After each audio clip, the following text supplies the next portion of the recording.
Baik, kita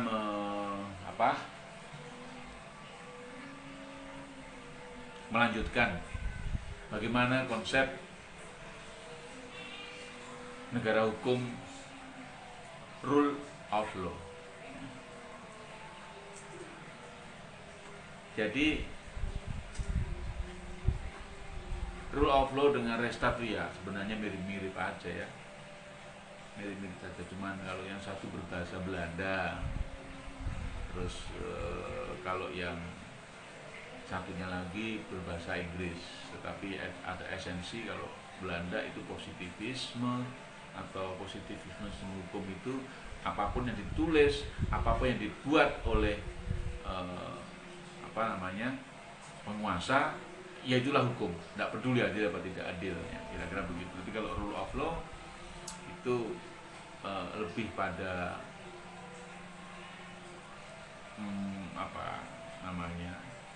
kombinasi antara hukum yang dibuat oleh penguasa yang harus adil, sama dengan res stat, penguasa membuat hukum harus adil. Tetapi ketika hukum yang dibuat tidak adil, dirasa tidak adil, maka bisa istilah kerennya adalah bisa di judicial review, atau diuji keadilannya, bahwa hukum yang dibuat belum adilnya mestinya begini misalnya gitu, dipersoalkan atau diuji. Nah, kebebasan beragama, rule of law itu dijamin, dilindungi, dijamin. Sebenarnya kalau ngomong kebebasan beragama ini batasannya cuma satu, jangan menyinggung agama lain. Sebenarnya di situ ya. Setiap agama mengaku atau diterjemahkan diyakini yang paling benar agamanya. Tetapi ketika ketika keyakinan bahwa agama yang dianut adalah yang paling benar, lalu untuk mengoreksi agama yang lain, nah ini menjadi masalah. Jadi itu konsepnya freedom of religion atau kebebasan beragama. Di negara kita dianut juga. Nah, unsur-unsur dari rule of law itu kepastian, supremasi hukum yang tertinggi. Hukum itu adalah panglimanya sebuah negara. Ya, presiden nggak boleh semau seenaknya sendiri, dia diatur oleh undang-undang dasar, oleh undang-undang. Begitupun menterinya, begitupun polisinya, begitupun hakimnya, begitupun tentaranya, begitupun rakyatnya, begitupun politisinya. Ya. Semua harus tunduk pada hukum. Hukum yang sudah disepakati, hukum yang sudah dibuat, hukum yang sudah disahkan. Nah, kira-kira begitu. Dan rule of law itu ada unsur yang kedua, yaitu equality before the law, atau sama di hadapan hukum. Tidak peduli kita atau tidak peduli siapa, diri kita, diri Anda, apakah Anda orang yang paling berpangkat, orang yang paling berderajat, orang yang paling berpengaruh, orang yang paling tidak berpengaruh, ya, tidak punya apa-apa, miskin, fakir, gelandangan atau apapun, sama di hadapan hukum. Hukum melarang membunuh. Pembunuhan itu jahat. Maka siapapun yang membunuh, dia harus dihukum. Siapapun. Nah, di sini siapapun itu. Maka equality before the law namanya, sama di hadapan hukum. Kemudian unsur yang ketiga adalah di dalam rule of law adalah hak asasi manusia, lebih-lebih yang bersifat individual. Nanti ada bagian lain kita bahas khusus mengenai hak asasi manusia. Nah, berikutnya adalah konsep negara hukum sosialis legality. Hati-hati ya, ini ekstrim, atau boleh saya katakan berbeda dengan negara-negara non komunis ya, seperti negara kita non komunis,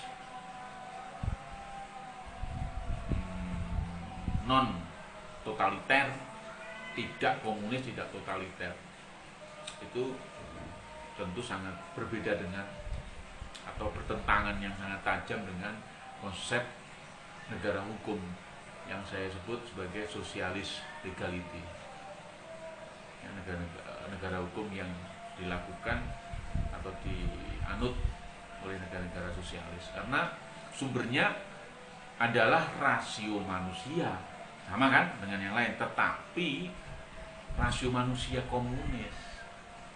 Nah, begitu. Kalau Reichstag rasio manusia yang diperoleh kebaikannya, nggak peduli ideologinya, tapi yang baik, adil, gitu. Tapi kalau sosialis legality adalah rasio manusia berdasarkan ideologi komunisnya. Apalagi kalau sosialis legality itu kemudian ateis, wah berarti tidak ada rasio manusia, tidak berdasarkan ketuhanan. Sudah komunis, tidak bertuhan pula. Kemudian totaliter.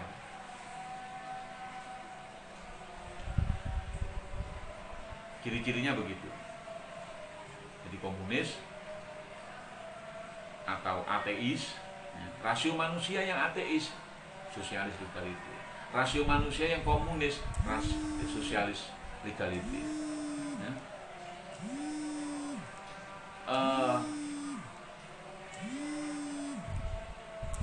Ada sih sosialis legality itu kemudian ada ciri kebebasan beragama, tapi semua kebebasan agamanya diatur-atur,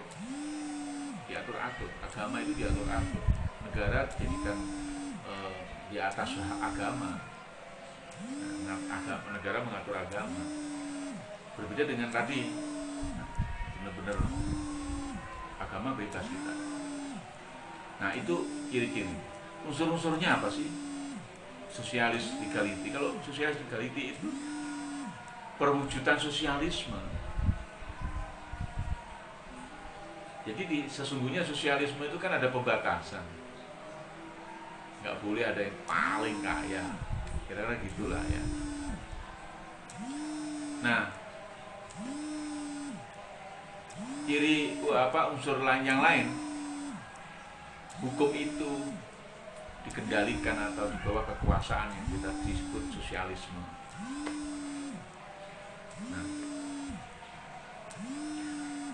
sosialis legality itu penekanannya ada pada kehidupan sosial, keadilan sosial ya, dibanding dengan hak-hak perorangan. Jadi sosialisme gitu, ya. Sementara itu yang konsep negara hukum, konsep sosialis legality. Nanti kita teruskan setelah ini negara hukum Pancasila.